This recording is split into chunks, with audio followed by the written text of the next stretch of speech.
ग्रीब अलिल पंख अनुराग है, सुन मंडल रहतीर। दास गरीब उधारिया, सतगुरु मिले कबीर। पूर्ण परमात्मा कबीर साहिब जी की प्यारी हंसात्मा संत गरीबदास जी महाराज जी के बोध दिवस के उपलक्ष्य में संत रामपाल जी महाराज जी के सानिध्य में संत गरीबदास जी महाराज जी का बोध दिवस दिनांक 9 से 11 मार्च 2025 को संत रामपाल जी महाराज जी के विश्व भर में स्थित सभी सतलोक आश्रमों सहित भारत के 10 सतलोक आश्रमों में 3 दिवसीय महासमागम का आयोजन किया जा रहा है। इस शुभ अवसर पर दहेज मुक्त विवाह, रक्तदान शिविर, विशाल सत्संग और भव्य भंडारे का आयोजन किया गया है। आप सभी को इस अद्वितीय कार्यक्रम में सादर आमंत्रित किया जाता है। आपसे विनम्र आग्रह है कि अपने परिवार सहित इस कार्यक्रम में पधार कर इस आयोजन की शोभा बढ़ाएं और जगत गुरु तत्वदर्शी संत रामपाल जी महाराज जी के सानिध्य में होने वाले इस विशाल सत्संग व अमृतमय भंडारे का आनंद प्राप्त करें। इस भव्य कार्यक्रम का आयोजन सभी सतलोक आश्रमों में किया जाएगा। इस कार्यक्रम का सीधा प्रसारण सतलोक आश्रम श्री धनाना धाम, तहसील गोहाना, जिला सोनीपत, हरियाणा से 11 मार्च 2025 को सुबह 9:30 से श्रद्धा टीवी पर संत रामपाल जी महाराज यूट्यूब चैनल और स्पिरिचुअल लीडर संत रामपाल जी पर देख सकते हैं। संत रामपाल जी महाराज एक ऐसे महान संत जिन्होंने अपनी सतभक्ति, तत्व ज्ञान, करुणा और सेवा के बल पर समाज में नई मिसाल कायम की है। संत रामपाल जी महाराज की अगुवाई में उनके सभी सतलोक आश्रमों से समाज कल्याण के अद्भुत कार्यों ने समाज को सुनहरे भविष्य की एक नई उम्मीद दिखाई है। संत रामपाल जी महाराज से नाम दीक्षा लेने के बाद लाखों लोगों की लाइलाज बीमारियां जैसे कैंसर, एड्स आदि ठीक हुई। संत जी के ज्ञान से प्रेरित होकर उनके अनुयायियों ने लाखों यूनिट रक्तदान किया। संत जी ने लाखों बहन बेटियों का दहेज मुक्त विवाह करवाया।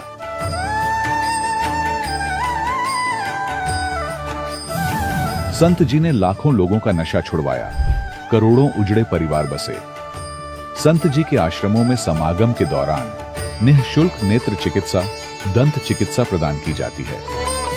संत रामपाल जी महाराज द्वारा समय समय पर पर्यावरण संरक्षण के उद्देश्य से बड़े स्तर पर वृक्षारोपण किया जाता है। संत जी ने जरूरतमंदों को तत्काल राहत पहुंचाने के लिए एम्बुलेंस सेवा शुरू की। संत जी अपने अनुयायियों को देहदान के लिए प्रेरित करते हैं, जिससे मानवता की सेवा और चिकित्सा क्षेत्र में सुधार हो सके। संत रामपाल जी महाराज के सभी आश्रमों में हर रोज निःशुल्क भंडारा आयोजित किया जाता है, जहां हर वर्ग, हर जाति और हर धर्म के लोग एक साथ बैठकर भोजन करते हैं।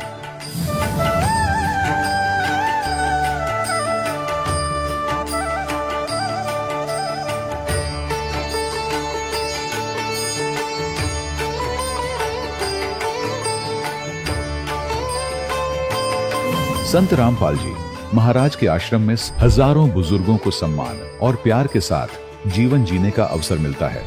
उनके खाने, रहने और स्वास्थ्य की पूरी जिम्मेदारी संत रामपाल जी महाराज उठाते हैं।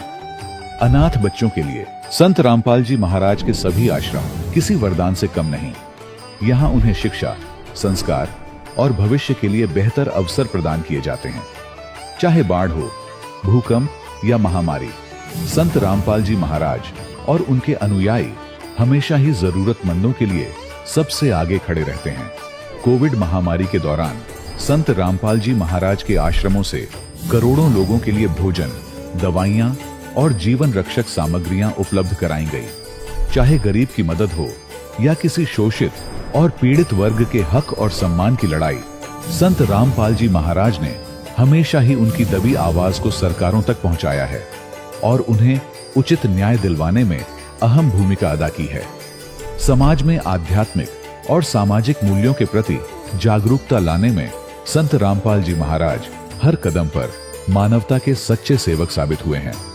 संत रामपाल जी महाराज का जीवन हमें सिखाता है कि सच्ची सेवा वही है जो निस्वार्थ भाव से की जाए।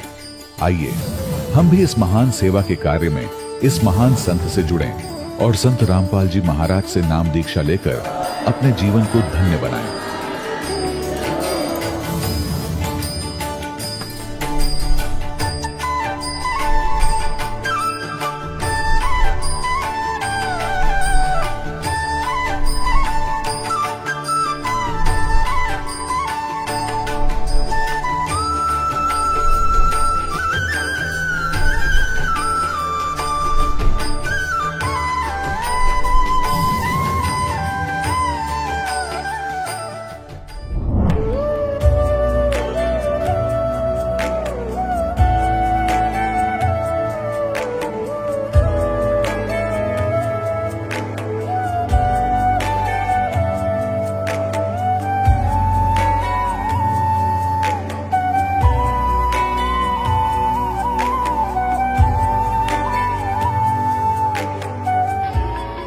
प्रभु राम देव भगवान अल्लाह खुदा ईश आदि नाम एक ही शक्ति के हैं। वो कैसा है, कहां है, कैसे मिलता है, किसने देखा है?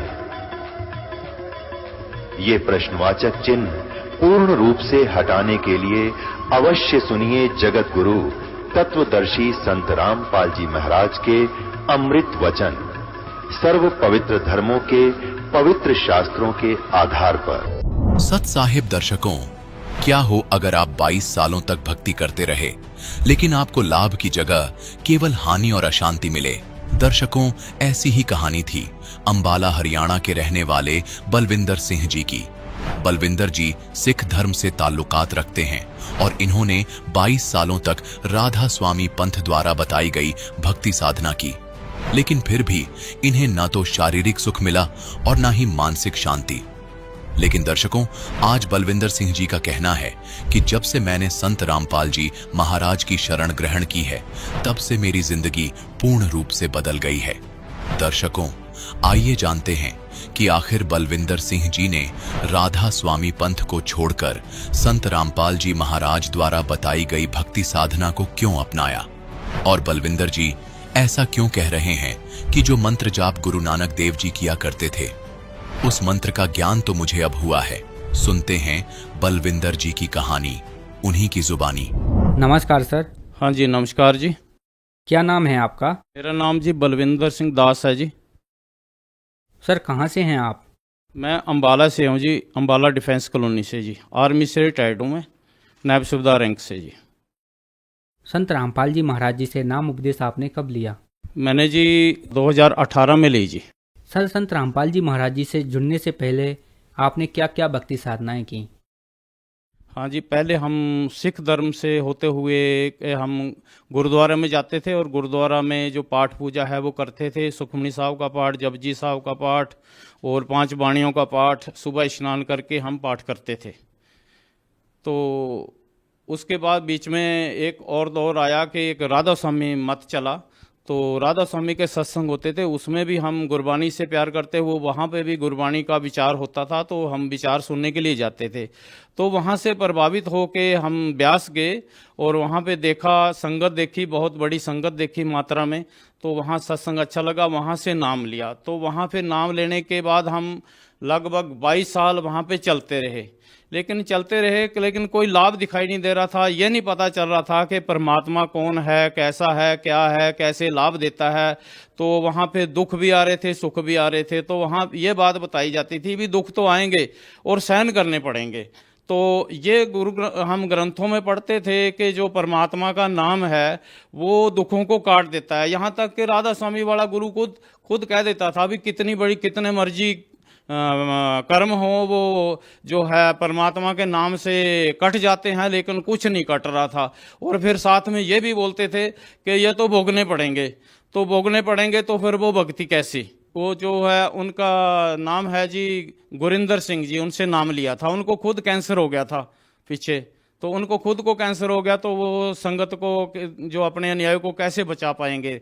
तो जहां हमें लाभ हो वहीं पे हमें जाना होगा। मंत्र ये देते थे भी ज्योत निरंजन ओंकार रारंकार सोहम और सतनाम। इसका मैंने आर्मी में होते हुए बहुत ज़्यादा जाप किया, तो कोई लाभ नहीं हुआ। भक्ति क्रिया करते थे, बैठ जाते थे और 2.5 घंटे बैठना होता था। 2.5 से भी मैंने तकरीबन ज़्यादा ही भक्ति की है।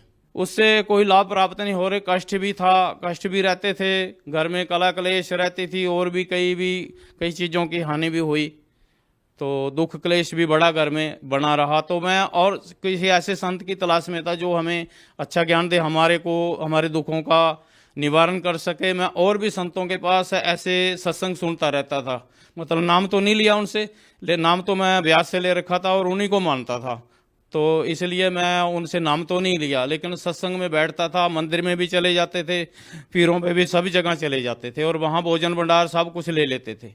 सर, जैसा कि आपने बताया कि आप राधा स्वामी पंथ से करीब 22 साल तक जुड़े रहे, तो जो भक्ति साधना आपने 22 साल तक की, इनसे आपको लाभ प्राप्त नहीं हुए, फिर आप संत रामपाल जी महाराज जी की शरण में कैसे जुड़ते हैं? मेरे को एक यहाँ अम्बाला में एक जो है भगत जी मिले, संत रामपाल जी के न्याय को यहाँ भगत जी बोलते हैं, तो वो भगत जी मिले, उन्होंने मेरे को ज्ञान गंगा बुक दी, तो मैंने उसको पढ़ता रहा, काफ़ी दिन तक पढ़ा। वो मेरे को चिप भी देते रहे, भी सत्संग सुनो, मैं आनाकानी कर जाता था, क्योंकि मैं राधा स्वामी मत से दूरा, मैं गुरु तो एक ही करना चाहिए, गुरु नहीं बदलना चाहिए।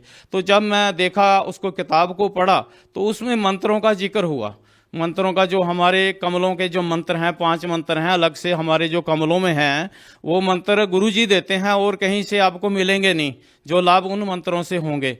तो वो मंत्रों के बाद मैंने पढ़ा हुआ था, तो मैं बोला ये मंत्र तो मैंने लेने हैं, तो फिर उन मंत्रों का जाप किया मैंने, और उनसे मेरे को, मंत्रों को लेते ही मेरे को लाभ स्टार्ट हो गए, घर में सुख शांति आ गई और दुख दरिद्र खत्म होने लगे। तो इस प्रकार से जो है मेरे को लाभ होने लगे, यहाँ से लाभ हुए, घर में कला क्लेश मिट गई, बच्चों की जो है रमैनी हो गई बिना दहेज के, कोई पैसा नहीं मेरा लगा, और शरीर मेरे दर्द रहते थे, कष्ट रहते थे, वो मेरे को कम हो गए। जैसा कि आपने बताया कि संत रामपाल जी महाराज जी से जुड़ने के बाद आपको अनेकों लाभ प्राप्त हुए, और संत रामपाल जी महाराज जी का जो समाज सुधार में योगदान है वह क्या है, उसके बारे में बताइए। संत रामपाल जी हमारी कुरीतियों को छुड़ाते हैं, जैसा कि दहेज देना बिना मतलब का, लोग इतना इतना पैलेस करते हैं, इतना इतना खर्चा करते हैं, उन चीज़ों को अपना गुरुजी छुटवा रहे हैं। और जो हमें एक सबसे बड़ा जो लाभ है, हमारे शास्त्र विधि से भक्ति गुरुजी बता रहे हैं। भगवान जी बोलते हैं शास्त्र विधि को त्याग के जो मन आचरण करता है, उसको आर्थिक लाभ और आध्यात्मिक लाभ और शारीरिक लाभ नहीं होता, जो शास्त्र विधि से भक्ति करेगा उसको ये लाभ होंगे। और हमारा सारा समाज शास्त्र के विरुद्ध चल रहा है, शास्त्र विधि से भक्ति नहीं कर रहा। एक सिर्फ संत रामपाल जी ही एक ऐसे संत हैं जो कि शास्त्र विधि से बता रहे हैं और हमारे ग्रंथों से प्रमाण देकर बता रहे हैं। और हमें सभी को, सभी धर्मों के लोगों को हमें इस चीज़ के लिए हमें टटोलना चाहिए, देखना चाहिए, हमें ग्रंथों के बारे में जानकारी लेनी चाहिए और सभी ग्रंथों के बारे में हमें जानकारी रखनी चाहिए, तब हम इस रास्ते पे चल पाएंगे भक्ति के असली मार्ग पर।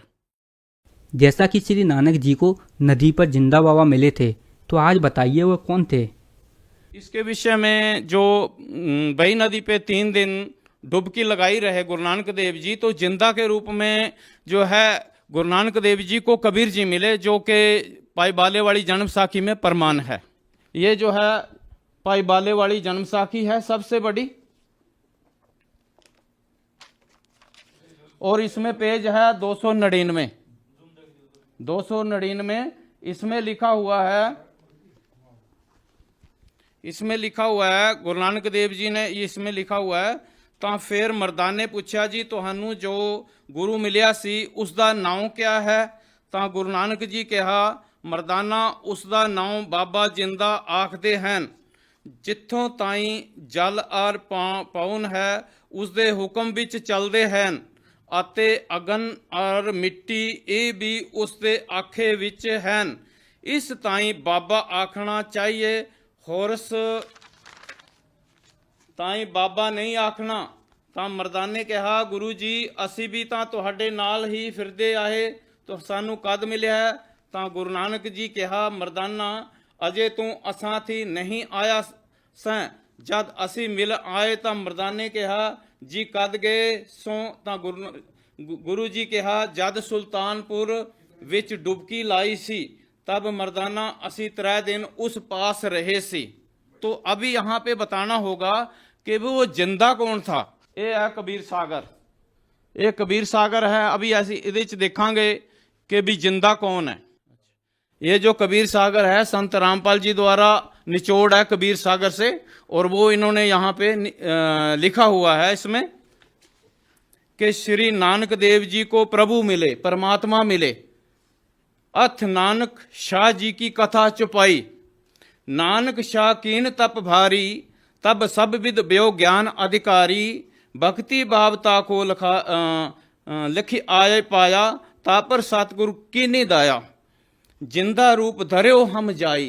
कबीर जी कह रहे हैं कि मैंने जिंदा रूप धरा, जिंदा रूप पंजाब देश चले आई, अनहद बानी कियो पुकारा, सुन के नानक दर्श निहारा, सुन के अमर लोक की बाणी, जान परा निज समर्थ ज्ञानी। तो यहाँ साबित होता है इस जो कबीर सागर से जो संत रामपाल जी द्वारा लिखित निचोड़ निकाला हुआ कबीर सागर से, तो इसमें साबित हुआ है कि जो जिंदा थे वो कबीर जी थे। और जो है यहाँ ये भी लिखा हुआ, पढ़ सकते हैं इसको, गुरु नानक देव जी ने पहले 60,000 जन्म लिए, तब इनको जब जिंदा रूप में बई नदी में मिले और इनको ज्ञान दिया, और ये भी बताया कि मैं काशी में भी रहता हूँ, जुलाई का काम करता हूँ। तो गुरु नानक देव जी की जो पहली उदासी है वो काशी की थी। आप इस चीज को मैं सिख भाइयों से ये हाथ जोड़ के बेनती करता हूं कि पहली उदासी चेक कर लेना कि पहली उदासी गुरु नानक देव जी की काशी जी की थी, और कबीर जी से जाके मिले थे। फिर इन्होंने प्रचार करना शुरू किया था और लोगों ने उस प्रचार को माना नहीं, गुरु नानक जी को तंग किया, इस प्रचार की भी ऐसा प्रचार क्यों कर रहे हैं। जैसा कि आपने बताया कि संत रामपाल जी महाराज ने जो ज्ञान बताया है वह सिख धर्म के जितने भी पवित्र सदग्रंथ हैं, जो आपने दिखाए कि जो जिंदा बाबा मिले थे वह कबीर धालू सिख धर्म से अभी संबंधित हैं, उन्हें आप क्या संदेश देना चाहते हैं? मैं ये संदेश देना चाहता हूँ, ज्ञान को अच्छी तरह से समझें, जबकि गुरु ग्रंथ साहब में भी लिखा हुआ है 721 पन्ने पे, एक अर्ज गुस्तम पेश तो दर कून करतार, हक्का कबीर करीम तुम बे ए परवदिगार। और पाई बाले वाली सब तो बड़ी जन्मसाखी में भी लिखा हुआ है, जब रुकन दिन से बात हुई तो वहां पे भी लिखा हुआ है भी सुन रुकन दिन सच्चा सुन जवाब, खालक आदम सिरजिया आलम वड्डा कबीर, और सिर पीरां दा पीर सजदे करे खुदाए नू आलम वड्डा कबीर। तो संत रामपाल जी सीधे सीधे हमें यह बता रहे हैं कि जो कबीर जी हैं पूर्ण ब्रह्म हैं, पूर्ण परमात्मा हैं, और गुरु नानक देव जी भी उन्हीं के शरण में आए थे, जो बई नदी में डुबकी लगाए और 3 दिन वहां सतलोक में कबीर जी के पास रहे। और फिर वहां से कबीर जी ने बताया था कि भी मैं जो है काशी में भी रहता हूं। तो पहली उदासी गुरु नानक देव जी काशी। सिख भाइयों से प्रार्थना है कि ज्ञान को समझें और सही मार्ग को अपनाएं। परमात्मा की भक्ति सब कर रहे हैं, लेकिन ठीक ढंग से की जाए। इसी बीच हम आपसे यह जानना चाहते हैं कि उन श्रद्धालुओं को आप क्या संदेश देना चाहते हैं जो डेरा ब्यास राधा स्वामी पंथ से लाखों करोड़ों की संख्या में जुड़े हुए हैं। उनका जो विश्वास, जो उनकी आस्था है, वह उनके प्रति एकदम अटूट है। लेकिन जैसा कि आपने बताया कि करीबन 22 साल से आप उनसे जुड़े रहे, डेरा ब्यास से कोई आपको आर्थिक और मानसिक कोई भी विशेष प्रकार का लाभ प्राप्त नहीं हुआ, तो उन भाइयों, उन श्रद्धालुओं को आप क्या संदेश देना चाहते हैं और क्या सच्चाई से रूबरू कराना चाहते हैं? मैं सभी भाइयों से मेरी हाथ जोड़ के बेनती है कि जो भी और जगह पे जुड़े हुए हैं, संतों से जुड़े हुए हैं, वो थोड़ा शास्त्रों को जान लें, अपने शास्त्रों को जान ले भी शास्त्र हमारे क्या कह रहे हैं। वो संत रामपाल जी सत्संग सुनाते हैं, उनके ऊपर गौर कीजिए, उनको सुनिए। भक्ति तो हमने सभी ने ही करनी है, और शास्त्र विधि से भक्ति करेंगे तो लाभ होंगे। और मैं कोई किसी संत की तरफदारी नहीं कर रहा, किसी की मैं बुराई नहीं कर रहा, मैं सच्चाई को बता रहा हूँ। अगर समझ में आती है तो ठीक है, लाभ होंगे। लाभ ये है कि यहाँ पे भक्तों को बहुत सारे लाभ हुए हैं, मेरे सामने आए हैं, लोगों के कैंसर ठीक हुए हैं, यहाँ पे बीमारियाँ ठीक हुई हैं, बहुत सारे लाभ हुए हैं। मेरे खुद घर में कलह कलेश बनी रहती थी, अभी शांति है, मैं आराम से भक्ति कर रहा हूँ। मेरे खुद 2 बच्चों की जो है रमैनी हुई है, कोई खर्चा नहीं लगा। जबकि लोग इसको पता नहीं कहाँ कहाँ से पैसा इकट्ठा करके बेईमानी से, धोखाधड़ी से या कैसे भी मेहनत करके इतना पैसा इकट्ठा करते हैं, 1-2 दिन में ब्याह शादियों में लगा देते हैं, और नशा पता नहीं क्या क्या चीजें वहां यूज होती हैं। तो उन सभी से संत रामपाल जी हमें दूर करते हैं और हमारी बुराइयों को हटा के सच्ची भक्ति, सच्चा मार्ग दे रहे हैं, और समाज में जो है एक अच्छा माहौल पैदा हो रहा है। तो जो श्रद्धालु आज आपको देख रहे हैं, यदि वह संत रामपाल जी महाराज जी से जुड़ना चाहें तो कैसे जुड़ सकते हैं? टीवी के ऊपर जो पट्टी चलती है उसके ऊपर नंबर दिया हुआ है, उस नंबर से संपर्क करके आप संत रामपाल जी से जुड़ सकते हैं और नाम दीक्षा ले सकते हैं और खुशियां प्राप्त कर सकते हैं। सर बहुत बहुत धन्यवाद आपका। ठीक है, सत साहेब जी। दर्शकों, अभी आपने सुने संत रामपाल जी महाराज से दीक्षा प्राप्त करके सुखी हुए भक्त के अनुभव। अब देखिए जगत गुरु तत्वदर्शी संत रामपाल जी महाराज के मंगल प्रवचन। कबीर साहब ने स्वयं बताया गरीबदास जी को कि जब लग हंसा हमारी आना और काल लगे नी तेरा बाणा। जब तक हंस यानी मेरी प्यारी आत्मा मेरी मर्यादा में रहेगा तो काल तेरा अटैक नहीं हो सकता। तो हमने परमात्मा की मर्यादा में रहेंगे तो परमात्मा आपकी पूरी मदद करेगा। जैसे दादू साहब ने कितना क्लियर कर दिया है, आप ऐसे बैठ के जैसे हाथी पर, और काल और इसकी सारी शक्ति समझ लो कुत्ते जितनी, आप उस काल की रीत से बाहर हो गए, पहुंच से दूर हो चुके हो। अब जानबूझ के हाथी ते तला पड़ जाएगा डर के, उसके भौंकने थे तो फिर तो पाड़ के खाएंगे कुत्ते। तो इसलिए आप जिन्हें साथी परमात्मा के इस शरण रूपी हाथी से नीचे मत उतरना, सतलोक जाके छोड़ देंगे आप।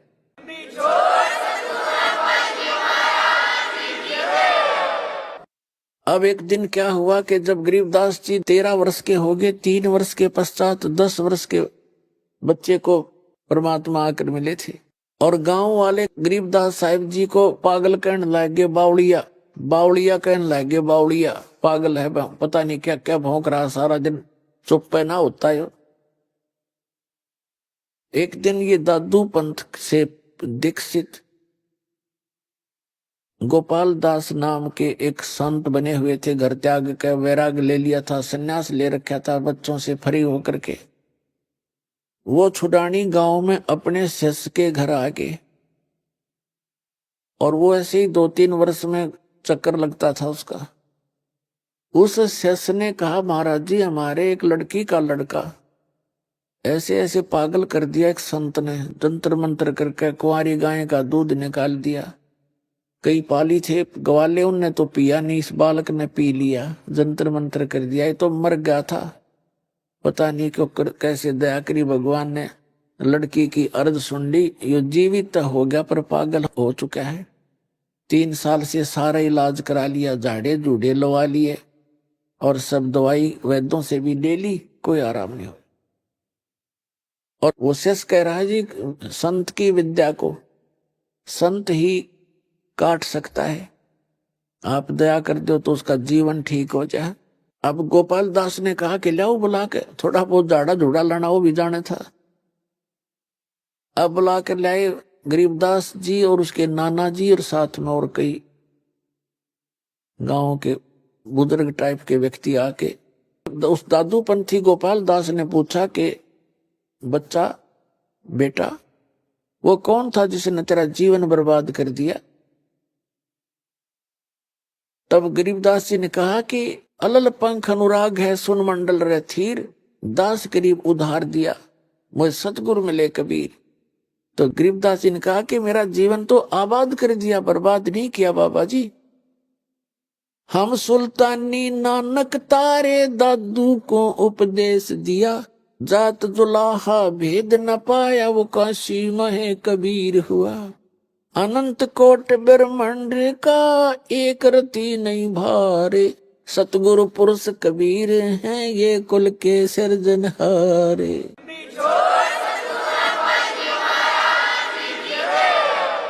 ये परमात्मा लगातार गरीबदास जी ने को 15-20 मिनट तक वो वाणी बोलते रहे। सतगुरु आए दया करी ऐसे दीन दयाले, बंदी छोड़ वृतास का जठरग्नि प्रतिपाले। तो इन वाणी को सुनकर उस दादू पंथी संत गोपाल दास के हृदय में हलचल मच गई और वो तुरंत समझ गया कि यूं तो भाई बावड़ा को ना, ये तो सबसे समझदार ऐसी निर्मल वाणी जो आत्मा को खींच रही है। 65 साल का वृद्ध 13 वर्ष के बालक के सामने हाथ जोड़कर खड़ा हो गया और कहने लगा, भगवान हे महाराज, ये वाणी लिखवा दो, आप तो बहुत प्यारी वाणी बोलो। तो गरीबदास जी बोले, नहीं उठ कर चल पड़े। पीछे पीछे 65 साल का वृद्ध, आगे आगे गरीबदास जी। अब गांव वालों ने सोचा, भाई इस बच्चे के अंदर तो को बड़ी है, बला बढ़ रही है। बाबा जी भी कभी सुरूर हो गया, इसका तो असर हो गया, इसका साथ हो लिया। अब वो के जान दबो दादू पंथी संत ने कहा, गांव वाले बावड़े तो तुम हो, यो बावड़िया कोई नहीं। कहते हैं गरीबदास जी को भी बावड़ा बताया कि कर ले दुनिया सैनी का। उसको महापुरुष को तो बावड़िया कहा, अगर तेरा सारे पशु बन गए, और उसकी बात को स्वीकार नहीं किया। तीसरे दिन जाके गरीबदास जी ने मौन तोड़ा और कहा कि भक्त यदि कंप्लीट लिख है तो मैं बोलूंगा, लिखवाऊंगा, कभी कहीं बीच में छोड़ दे। तब उसने कहा गोपाल दास ने कि महाराज जी, मैं तो कति फरी हो का आया हूं घर से, और मैं ऐसे ही परमार्थ में लगा हुआ हूं, आप दया कर दो, लिखवा दो दाता।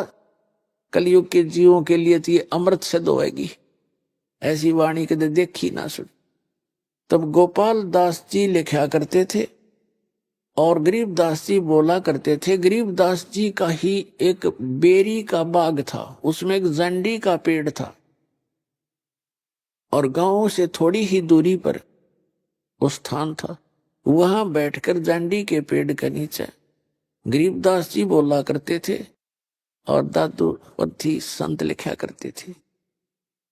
तो इस प्रकार वो लिखा हुआ आंखों देखा सारा कुछ विवरण गरीबदास साहिब जी की अमृतवाणी अर्थात गरीबदास जी का दिया हुआ एफिडेविट वो दास के पास उपलब्ध है। उसको तत्व ज्ञान कहते हैं, जो गॉड गिवन स्पिरिचुअल है, और उसी से आपको दास ये ज्ञान सुना रहा है। इस प्रकार आज का जो दिन है पुण्यात्माओं, ये वो शुभ दिन है। परमात्मा आए और हमारे लिए एक छाप छोड़ गए कि गरीबदास जी को गवाह बना गए और अनमोल अमृत ज्ञान पुनः प्रदान कर गए। क्योंकि काल ने ये कहा था, जब परमात्मा प्रथम बार आए थे सतयुग में, पर जोगजीत रूप में थे, अपने पुत्र के रूप में, तो काल ने कहा था जोगजीत तुम कहाँ जाओगे। तो परमात्मा ने जोगजीत रूप में अपने पुत्र के रूप में खड़े थे, कहा कि मैं नीचे जाऊंगा और सभी जीवों को परमात्मा की जानकारी दूंगा। परमात्मा के आदेश से मैं नीचे जा रहा हूं, और आपने भगवान मिटा दिया तो आप स्वयं अपने आप को भगवान सिद्ध कर बैठा। तूने कैसा जुल्म कर दिया। अरे भले आदमी, इन बच्चे थे, इनसे तो गलती होगी, आपने इनका उलिया बिगाड़ दिया, ऐसा सांग निकाल दिया। कोई गधा बना रखा, कोई गधी बना रखी, कोई कुत्ता, कोई कुतिया है, गंदी नाली के कीड़े। तो तेरे को लज्जा नहीं आती।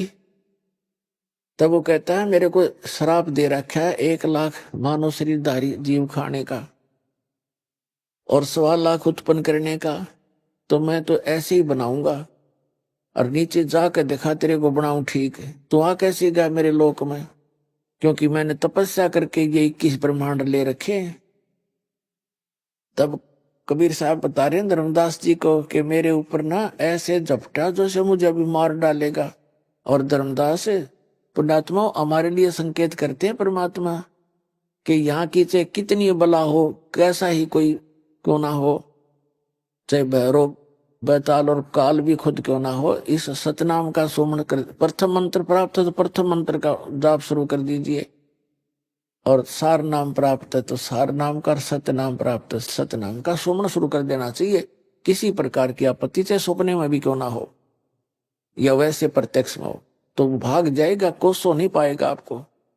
तो धर्मदास जी को बता रहे हैं कि जब मेरे ऊपर काल ने झपट्टा मारा मुझे मारने के लिए, मैंने सतनाम का सुमन कर दिया धर्मदास, और काल ऐसे कंडम होकर गिर गया जैसे पक्षी की पंख कट जाती है, पड़ा पड़ा तड़पता है, कुछ बसावा नहीं।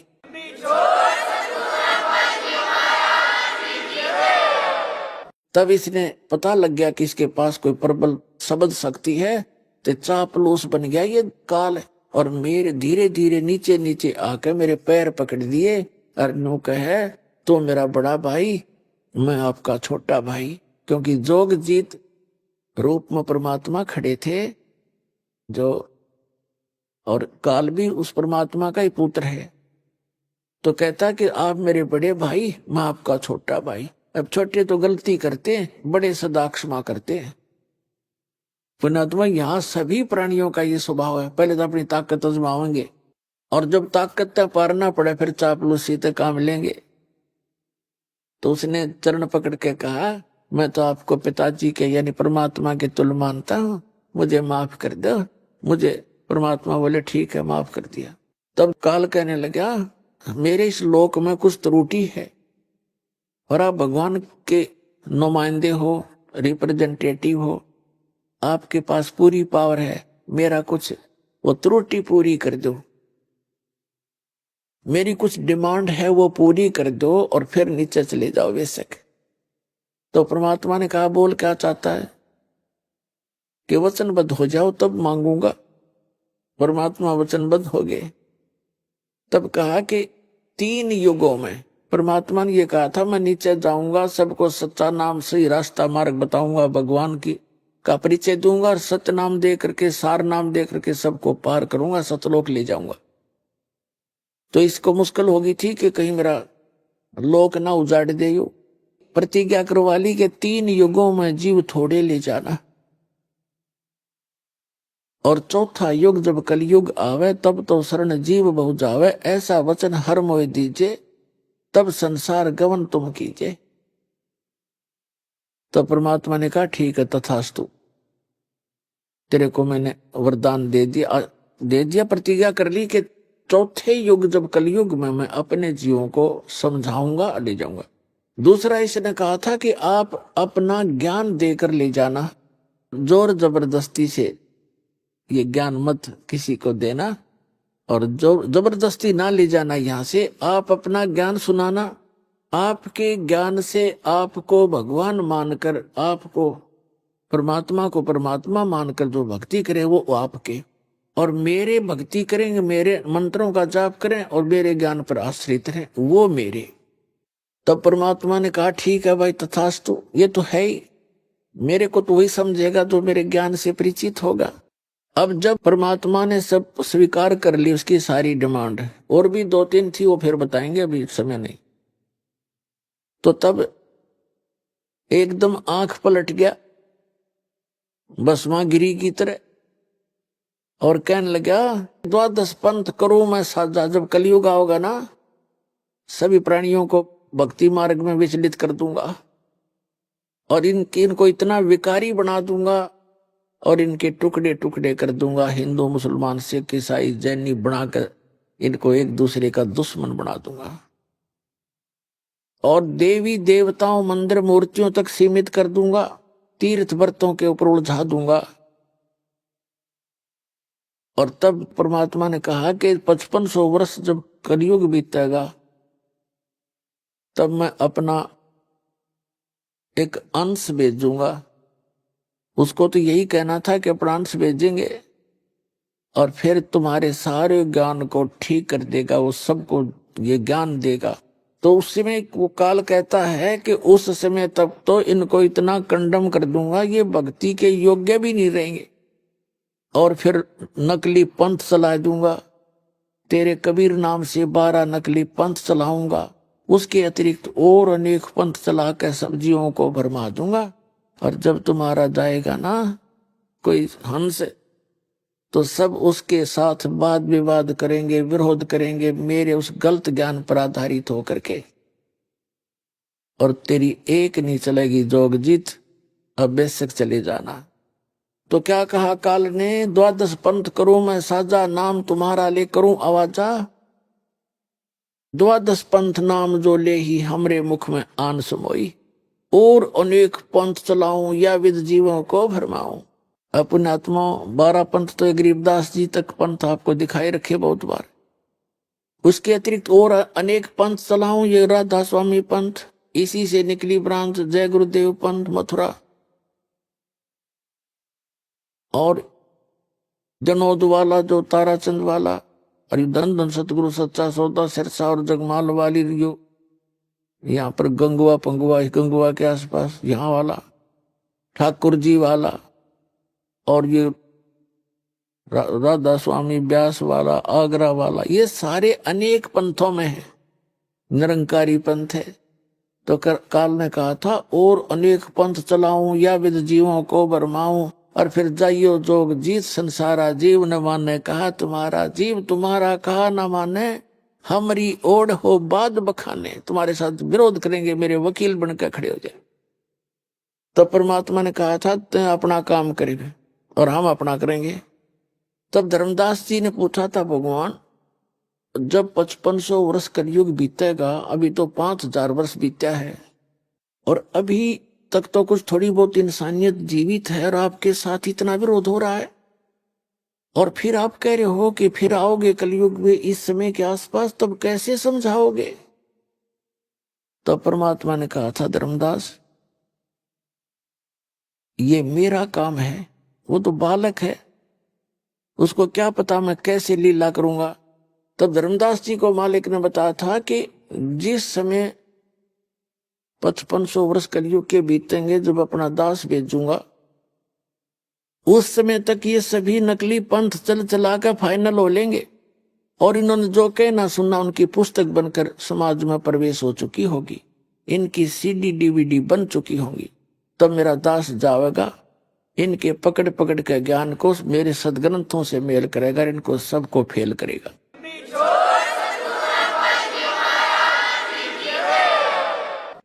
और धर्मदास तब मुझे मेरे बच्चे पहचान कर सतलोक आएंगे। तो पुण्यात्माओं वो समय आ गया है और ये दास वो परमात्मा का भेजा हुआ दास आपके लिए उपस्थित है। अपना कल्याण कराओ और सतलोक जाओ। सत्संग उन्हीं पुण्यात्माओं को प्राप्त होता है जिन पर परमेश्वर की असीम रजा होती है। परमेश्वर की असीम रजा किन पुण्यात्माओं पर होती है? जो पूर्व जन्म के भक्ति युक्त होते हैं। क्योंकि मनुष्य जीवन दो प्रकार से प्राप्त होता है।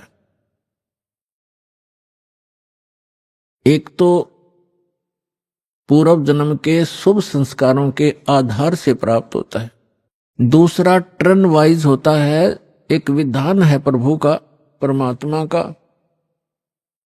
कि प्रत्येक प्राणी को 84 लाख प्रकार के प्राणियों के जीवन में एक पूरा चक्कर लगा लेने के उपरांत एक मानव शरीर अवश्य प्राप्त होता है।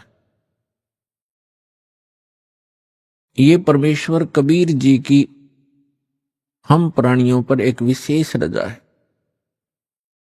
और जिस कारण से विवश होकर के इस काल ने हमें एक मनुष्य जीवन देना ही पड़ता है। और वो मानव शरीर ही हमारे लिए एक गोल्डन चांस होता है, एक स्वर्ण अवसर होता है शुभ कर्म करने का, दान धर्म करने का और मोक्ष प्राप्त करने का। और मानव शरीर प्राप्त करके भी हम मोक्ष प्राप्ति नहीं करते तो भारी भूल है प्राणी की। उसका कारण क्या है? उसका कारण ये है कि जो मानव शरीर प्राप्त प्राणी जो पूर्व जन्म के संस्कार से मानव शरीर प्राप्त किए हुए हैं, वो परमात्मा की भक्ति के लिए अवश्य कहीं ना कहीं जुड़ जाते हैं। चाहे वो अपनी परंपरागत साधनाएं करें या कोई गुरु बना करके उसके बताए अनुसार भक्ति करें, वो भक्ति के बिना, भगवान के बिना वो रह नहीं सकते। चाहे वो दुख में सुमरन कर रहे हो, चाहे वो सुख में कर रहे हो। और दूसरी प्रकार के जो प्राणी होते हैं जो टर्न वाइज यानी नंबर 84 लाख योनियों में कष्ट उठा करके वो फिर मानव शरीर जो प्राप्त किए हुए होते हैं वो भक्ति नहीं करते। उनका स्वभाव पशुओं जैसा ही होता है, बकवाद करना, शराब पीना, मांस खाना, झगड़े करना, बेमतलब किसी के साथ खसना, जैसे पशु जा करके दूसरे को बेमतलब टक्कर मार देते हैं, झगड़े बढ़ जाते हैं। तो वो प्राणी उस टाइप के ही झगड़े करवाते हैं। शांति प्रिय घर में भी वो आग लगा देते हैं। तो जो पुण्यात्माएं परमात्मा के लिए लगी हुई हैं और वो साधना गलत कर रहे हैं, श्रीमद् भगवत गीता अध्याय नंबर 16 के श्लोक नंबर 23 और 24 में प्रमाण है कि शास्त्र विधि को त्याग कर जो मनमाना आचरण करते हैं, मनमानी पूजाएं करते हैं, जो शास्त्रों में प्रमाणित नहीं है वो साधनाएं करते हैं, उनको न तो कोई सुख प्राप्त होता है, न कोई सिद्धि प्राप्त होती है, और न ही उनकी परम गति होती है। अर्थात व्यर्थ, यूजलेस है वो साधनाएं। जो साधक शास्त्र विधि त्याग कर, चाहे वो स्वयं साधना कर रहे हैं या किसी नकली डुप्लीकेट गुरु बनाकर वो उनके बताए अनुसार शास्त्र विरुद्ध साधना कर रहे हैं, तो वो अपना जीवन नाश कर रहे हैं। जो सीधे ही 84 लाख योनियों से निकलकर मनुष्य शरीर प्राप्त करते हैं, वो तो भक्ति करते ही नहीं, उनका तो वैसे ही जीवन नाश हो ही रहा है। तो इसके लिए सत्संग की आवश्यकता पड़ती है, और सत्संग का अर्थ होता है यथार्थ अध्यात्म ज्ञान। और यथार्थ अध्यात्म ज्ञान केवल परमात्मा ही बता सकता है। अपने द्वारा रची हुई सृष्टि को वही बता सकता है। अन्य चाहे कोई ऋषि है, महर्षि है या देव है, वो केवल अटकलबाजी ही लगा सकता है। जैसे साइंटिस्ट हैं, ये पहले देव आत्माएं थी, उस शरीर को भोग कर ये मनुष्य शरीर में आ गए हैं। अब ये जो ट्राई कर रहे हैं, ये केवल अटकलबाजी ही लगा सकते हैं, परमात्मा के विधान को ये जान नहीं सकते। ठीक इसी प्रकार जो ऋषि महर्षियों ने साधनाएं की, अभ्यास किए, मेडिटेशन हठ योग किए, उनको जैसी उपलब्धि हुई, जैसे आजकल साइंटिस्ट ट्राई कर रहे हैं, ऐसे ही ऋषियों ने ट्राई किया था। तो वो भी सिर पटक कर बैठ गए, उनको कुछ हासिल नहीं हुआ।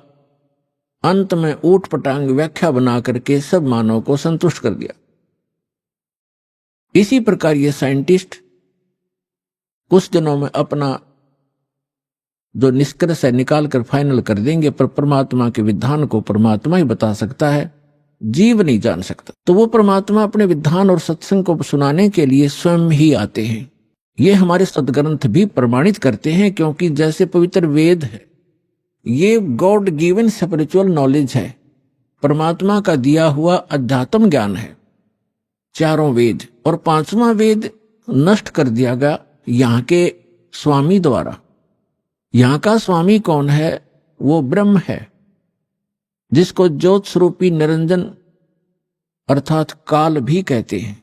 इसको ये डर बना रहता है कि कहीं मेरे अंतर्गत जितने भी ये प्राणी फंसे हुए हैं, इनको परमात्मा का वास्तविक ज्ञान ना हो जाए। यदि इनको वास्तविक ज्ञान हो गया और जो सुख में सथल है, सत्यलोक अविनाशी परमात्मा का जो शाश्वत स्थान है, जहाँ कोई दुख नहीं, वहाँ जरा और मृत्यु नहीं, वृद्धावस्था और मृत्यु नहीं, इसको डर बना रहता है कि यदि इनको उस स्थान का पता लग गया तो यहाँ कोई नहीं रहेगा। जिस कारण से ये कुछ पुण्य आत्मा होती हैं, उनको यहाँ भेज देता है, उनको गुरु पद प्राप्त करवा देता है। फिर वो शास्त्र विरुद्ध साधना बता के पूरे मानव मात्र को भ्रमित कर देते हैं। उसके लिए परमात्मा आते हैं। जो पवित्र चारों वेद हैं, ये गॉड गिवन है, कबीर गॉड गिवन, कबीर परमात्मा के द्वारा दिया हुआ ज्ञान है। इस काल ने पांचवा वेद समाप्त कर दिया, जिसको सूक्ष्म वेद कहते हैं, जिसको तत्व ज्ञान कहते हैं। उसके अभाव से जो हम यहाँ भटक रहे हैं, उसकी पूर्ति के लिए परमात्मा स्वयं आते हैं। परमात्मा को आज तक जितने भी ऋषि महर्षि हैं, उन्होंने निराकार बताया है कि उसका कोई आकार नहीं है। और जितने भी हमारे धर्म ग्रंथ हैं उन्होंने परमात्मा को साकार बताया है, नर आकार बताया है, सहशरीर बताया है, उसका नाम कबीर बताया है। तो ब्रह्मा जी भी अपनी माता दुर्गा जी से कहते हैं कि माता जी, जब मैं वेद पढ़ता हूं और फिर आपका अनुभव सुनता हूं और मैं भी अभ्यास करके जो अनुभव करता हूं उसमें बहुत विरोधाभास है, वो कुछ विपरीत ही ज्ञान है और हमारा जो अनुभव है वो उसके विपरीत है। तो दुर्गा जी को भी शक्तिदायक है इस काल भगवान की, क्योंकि ये इसकी पत्नी है ब्रह्म की, इसको शक्तिदायक है कि वास्तविक जानकारी उस परमात्मा की कभी नहीं बताना। तो ये भी अपने पुत्रों को यथार्थ ज्ञान ना बता करके इसी की महिमा सुनाती है कि वो तो निराकार है, वो सामने आता नहीं, वो कभी दिखाई नहीं देता। और वेदों में परमात्मा को नर आकार लिखा है, सहशरीर लिखा है, और ऊपर बैठा ऊपर के लोक में जैसे राजा विराजमान होता है, सिंहासन के ऊपर सिर पे मुकुट होता है सफेद कलर का, और ऊपर एक छत्र है मालिक के, बहुत चमक है उसमें। जैसे यहां झिलमिल झिलमिल होती है, ऐसे उस परमात्मा के मुकुट और छत्र के अंदर झिलमिल होती है। कभी उसका सुनहरी रंग बन जाता है, कभी व्हाइट बिल्कुल सफेद कलर हो जाता है। तो इस प्रकार उस परमात्मा की स्थिति है। और जो 4 वेद ये परमात्मा की महिमा तो बताते हैं कि परमात्मा ऐसा है, उसका ये रूप है, वो कहाँ रहता है, वो क्या लीला करता है, लेकिन वो मिलता कैसे है ये वर्णन इन 4 वेदों में नहीं है। फिर इसके बिना ये वेद क्या है? फिर जैसे किसी ने बता दिया आपके अमुक रोग है, उसके ये लक्षण हैं, और औषधि है नहीं, तो खाक बताया, वो क्या फायदा हुआ उस रोग के बताने का। तो वेद जो है, वेद दोनों काम करता है, रोग भी बताता है, उसके लक्षण भी बताता है, और अचूक औषधि भी रखता है, तो उससे लाभ होगा। तो ये दास है रामपाल दास इस विश्व में आज के दिन परमात्मा के कंप्लीट स्पिरिचुअल नॉलेज लेकर आया है, कबीर भगवान का दिया हुआ।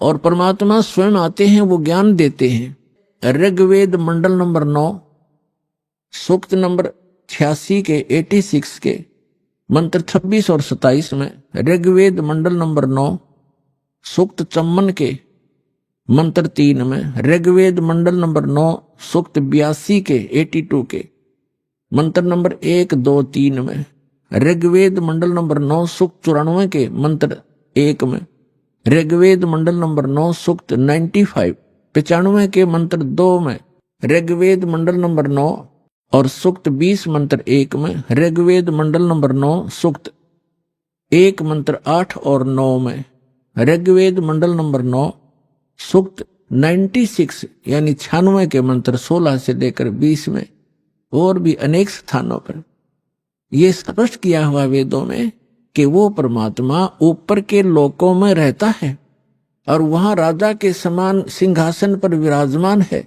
देखने में राजा के तुल्य है, सुंदर शरीर है, नर आकार है, वहां से सहशरीर चलकर आता है, और वो 3 प्रकार से लीला करता है। अपने सभी आत्माओं को यथार्थ ज्ञान देने के लिए, हमें यहाँ धारण पोषण करने के लिए, हमारी संभाल करने के लिए वो 3 प्रकार का शरीर अपना बनाता है। एक रूप में परमात्मा स्थायी रहते हैं ऊपर के लोक में, सबसे ऊपर के स्थान पर एक बहुत बड़ा गुम्बज है मंदिर नुमा, और उसके सेंटर में परमात्मा का तख्त है। तख्त मीन सिंहासन, जैसे कहा करते ना दिल्ली के तख्त पर बाबर बैठा इतने सन में, तख्त मीन सिंहासन पर। तो वो बीच में बैठे परमात्मा सिंहासन पर, और सिर पर छत्र है जैसे आप ऊपर देख रहे हैं, और सिर पे मुकुट है परमात्मा के, राजा के समान, देखने में राजा के समान है परमात्मा। वहां से वो 3 प्रकार से, तो एक प्रकार तो वो वहां उस शरीर में है, और उन परमात्मा का नर आकार है, मनुष्य सदृश है वो, उनके एक रोम में, एक रोम कहते हैं बाल में, एक रोमकूप समझो, एक रोमकूप में करोड़ों सूर्य मिला दे और करोड़ चंद्रमा की रोशनी, दोनों मिला करके मिली जुली रोशनी भी एक रोम के बराबर नहीं है। परमात्मा के शरीर की इतनी शोभा है। और वही परमात्मा अपना अन्य रूप धारण करके दो और स्थिति मेंटेन करता है। एक तो प्रत्येक युग में, सतयुग, त्रेता, द्वापर और कलयुग में, प्रत्येक युग में एक लीला करता है। ऊपर के अपने लोक से आता है, अन्य रूप धारण करता है, छोटे से बालक का, नवजात शिशु का। और एक कमल के फूल के ऊपर, कमल का फूल जल में होता है, कमल के फूल के ऊपर आकर के परमात्मा विराजमान हो जाते हैं नवजात शिशु के रूप में। और वहां से उनको निसंतान दंपति उठा ले जाते हैं। अभी आपने सुने संत रामपाल जी महाराज के मंगल प्रवचन। आइए अब सुनते हैं संत रामपाल जी महाराज से नाम दीक्षा लेकर सतभक्ति करके अद्भुत लाभ प्राप्त करने वाले अनुयायी के विचार। दर्शकों, क्या आपने कभी सोचा है कि जब इंसान की जिंदगी में हर दरवाजा बंद हो जाए, जब उसे अपने जीवन में केवल अंधकार ही अंधकार दिखाई दे, तो वह क्या करे? दर्शकों, ऐसी ही कहानी थी छत्तीसगढ़ के रहने वाले भरत पटेल जी की। भरत पटेल जी पहले सभी पारंपरिक भक्ति साधनाएं किया करते थे और परमात्मा से मिलने वाले सुख प्राप्त करने के लिए वह भिन्न भिन्न संतों के पास गए, लेकिन फिर भी उन्हें कुछ हासिल नहीं हुआ। वह इतने ज्यादा अपनी जिंदगी से हताश हो चुके थे कि उन्होंने अपने बच्चों को भी गंगा में प्रवाहित करने का फैसला ले लिया था। लेकिन दर्शकों, आज भरत जी का कहना है कि मेरी जिंदगी तब बदली जब मुझे संत रामपाल जी महाराज की शरण मिली। पूर्ण संत रामपाल जी महाराज की शरण में आने के बाद मेरे साथ ऐसे अद्वितीय चमत्कार हुए हैं कि जिनका वर्णन करने के लिए मेरे पास शब्द नहीं है। दर्शकों, आखिर भरत पटेल जी ऐसा क्यों कह रहे हैं? आखिर संत रामपाल जी महाराज ने भरत पटेल जी को ऐसी कौन सी जड़ी दे दी कि जिसका गुणगान वह आज कर रहे हैं? सुनते हैं भरत पटेल जी की कहानी उन्हीं की जुबानी। नमस्कार सर। नमस्कार सर। सर, क्या नाम है आपका? भरत पटेल। सर, कहाँ से हैं आप? ग्राम भालूखुंद्रा, छत्तीसगढ़, जिला मुंगेली। संत रामपाल जी महाराज जी से कब जुड़े? 2017 में लिए। सर, संत रामपाल जी महाराज जी से जुड़ने से पहले आप क्या भक्ति साधना करते थे? भक्ति साधना करते थे सर।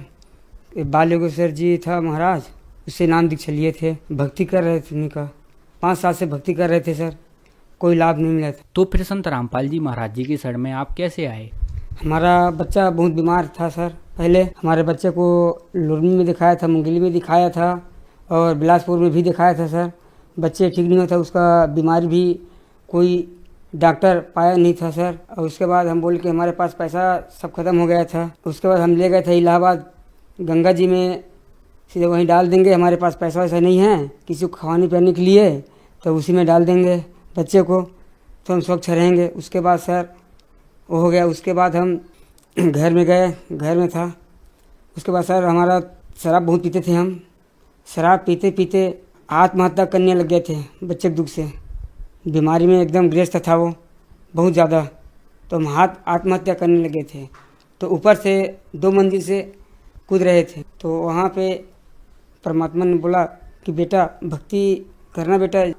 तो रात में सोया था, उसके बाद सवेरे ही इलाहाबाद में था, उसके बाद सवेरे ही जाकर नाम दीक्षा सुरा गाँव में नाम दीक्षा लिए। सर, आपने संत रामपाल जी महाराज जी से नाम दीक्षा ली, तो संत रामपाल जी महाराज जी की शरण में आने के बाद आपको क्या लाभ मिले? बहुत सारे लाभ मिले। जो हम पीते खाते थे वो एकदम मुक्त हो गए थे। और उसके बाद हमारे जो बच्चे था परेशान में, वो भी संत रामपाल जी महाराज से नाम दीक्षा लेकर बढ़िया हो गए। और हमारे बच्चे था उसके ऊपर छीनी भी गिर गया था, हमारे ऊपर बल्ली भी गिर गया था, उसमें भी लाभ मिला सर।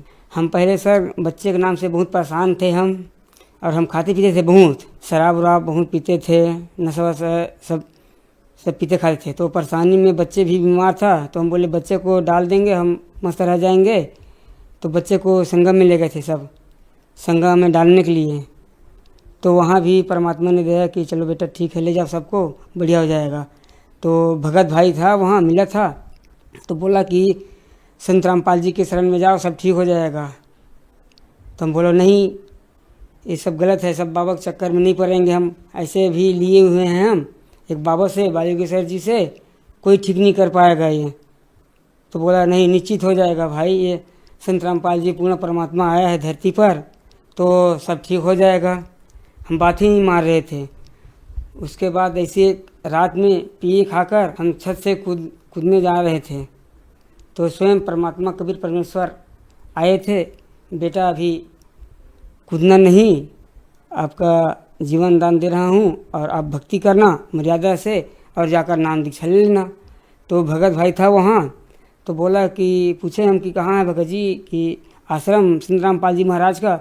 तो बताए कि भगत जी यहाँ से कम 15-20 किलोमीटर है, सुरा गाँव इलाहाबाद से, तो वहाँ पे नाम दीक्षा केंद्र है, वहाँ जाकर नाम दीक्षा ले सकते हो। तो हम बोले कैसे ले लेंगे, कैसे पा जाएंगे, तो हम जानकारी नहीं था। तो भगत भाई ने बोला नंबर दिया हमको, फिर नंबर देकर ही जाकर वहाँ सुराग से नाम दीक्षा परमात्मा संत रामपाल जी महाराज का नाम दीक्षा लेकर आ गए हम। बच्चा भी ठीक हो गया, मालिक के नाम दीक्षा लेने के बाद हम सब लोग ठीक हो गए। बच्चे हमारे साथ बड़ा वाला लड़का जो पेशाब जो करता था उसमें पानी वानी भर जाता था, तो हम लखनऊ में था तो हमारा मामा लोग बुलाए कि भांजा आपका बच्चा का तबीयत ठीक नहीं है, आ जाओ। तो हम बोले कि ठीक है मामा, हम आते हैं, 2-4-15 रोज में आते हैं। तो हमको 15 दिन लग गया था आते आते। उसके बाद हम बोले कि डॉक्टर में भी दिखाया था, तो डॉक्टर ने बोला कि इसको ऑपरेशन करवाना पड़ेगा। तो हम बोले ऑपरेशन नहीं करवा पाएंगे, हम संत रामपाल जी महाराज की हम शरण में हैं तो हम नहीं करवाएंगे, तो हम संत रामपाल जी की शरण में हम लेकर जाएंगे तो हमारा बच्चा ठीक हो जाएगा। तो हम संत रामपाल जी के आश्रम में ले गए थे, तो वहाँ जाकर हम बच्चे को शुद्धिकरण करवाए। उसके बाद जो रोग था सब एकदम दूर हो गया था, एकदम सही हो गया था, मालिक के दया से बहुत बढ़िया हो गया था, अभी भी मस्त बढ़िया है। सर, संत रामपाल जी महाराज जी से नाम दीक्षा लेने के बाद आपको बहुत सारे लाभ मिले, तो जो दर्शक आज आपको टीवी पर देख रहे हैं वो संत रामपाल जी महाराज जी से जुड़ना चाहते हैं तो कैसे जुड़ सकते हैं? संत रामपाल जी महाराज का चैनल में एक पीली पट्टी आता है, इसमें नंबर कॉन्टेक्ट करके आप नाम दान ले सकते हैं। बहुत बहुत धन्यवाद सर आपका। संत रामपाल जी महाराज एक ऐसे महान संत जिन्होंने अपनी सतभक्ति, तत्व ज्ञान, करुणा और सेवा के बल पर समाज में नई मिसाल कायम की है। संत रामपाल जी महाराज की अगुवाई में उनके सभी सतलोक आश्रमों से समाज कल्याण के अद्भुत कार्यों ने समाज को सुनहरे भविष्य की एक नई उम्मीद दिखाई है। संत रामपाल जी महाराज से नाम दीक्षा लेने के बाद लाखों लोगों की लाइलाज बीमारियां जैसे कैंसर, एड्स आदि ठीक हुई। संत जी के ज्ञान से प्रेरित होकर उनके अनुयायियों ने लाखों यूनिट रक्तदान किया। संत जी ने लाखों बहन बेटियों का दहेज मुक्त विवाह करवाया।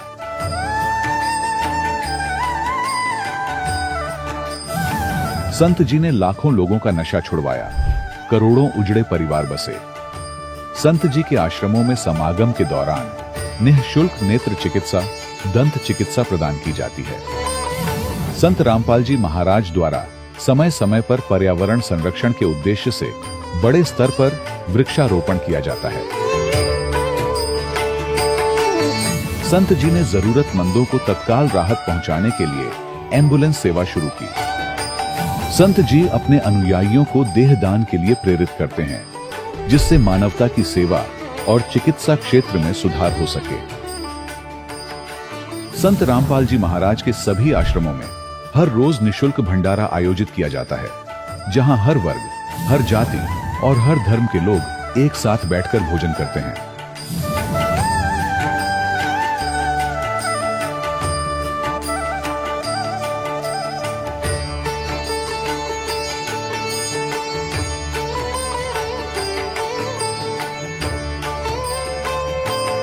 संत रामपाल जी महाराज के आश्रम में हजारों बुजुर्गों को सम्मान और प्यार के साथ जीवन जीने का अवसर मिलता है। उनके खाने, रहने और स्वास्थ्य की पूरी जिम्मेदारी संत रामपाल जी महाराज उठाते हैं।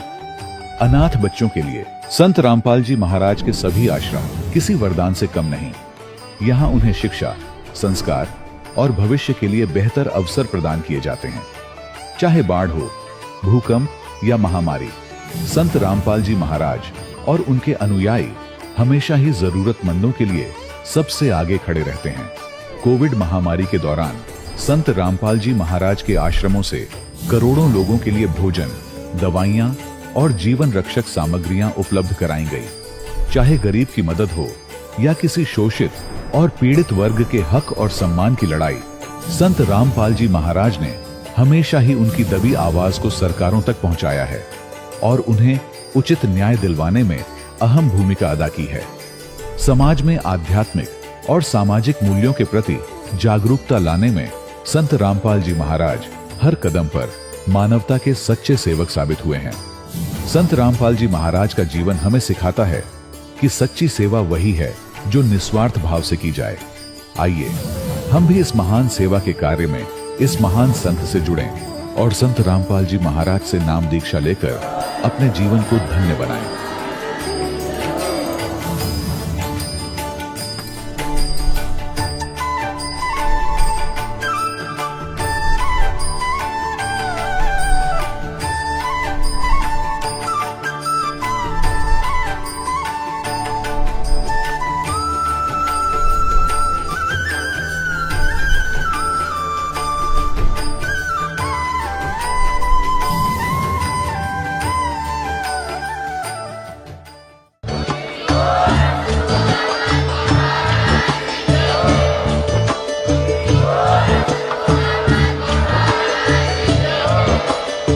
सुन रहे थे जगत गुरु तत्वदर्शी संत रामपाल जी महाराज जी के मंगल प्रवचन। अधिक जानकारी के लिए विजिट कीजिए हमारी वेबसाइट www.jagatgururampalji.org। संत रामपाल जी महाराज जी के शुभ आशीर्वाद से पूरे विश्व भर में 500 से भी ज्यादा नाम दीक्षा केंद्र हैं, जिन पर संत रामपाल जी महाराज जी द्वारा ऑनलाइन निशुल्क नाम दीक्षा दी जा रही है। अपने नजदीकी नाम दीक्षा केंद्र का पता करने के लिए संपर्क करें 8222880541।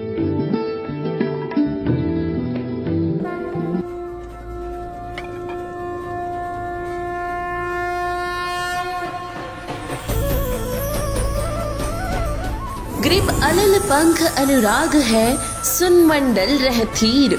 दास गरीब उधारिया, सतगुरु मिले कबीर। पूर्ण परमात्मा कबीर साहिब जी की प्यारी हंसात्मा संत गरीबदास जी महाराज जी के बोध दिवस के उपलक्ष्य में संत रामपाल जी महाराज जी के सानिध्य में संत गरीबदास जी महाराज जी का बोध दिवस दिनांक 9 से 11 मार्च 2025 को संत रामपाल जी महाराज जी के विश्व भर में स्थित सभी सतलोक आश्रमों सहित भारत के 10 सतलोक आश्रमों में 3 दिवसीय महासमागम का आयोजन किया जा रहा है। इस शुभ अवसर पर दहेज मुक्त विवाह, रक्तदान शिविर, विशाल सत्संग और भव्य भंडारे का आयोजन किया गया है। आप सभी को इस अद्वितीय कार्यक्रम में सादर आमंत्रित किया जाता है। आपसे विनम्र आग्रह है कि अपने परिवार सहित इस कार्यक्रम में पधार कर इस आयोजन की शोभा बढ़ाए और जगत गुरु तत्वदर्शी संत रामपाल जी महाराज जी के सानिध्य में होने वाले इस विशाल सत्संग व अमृतमय भंडारे का आनंद प्राप्त करें। इस भव्य कार्यक्रम का आयोजन सभी सतलोक आश्रमों में किया जाएगा।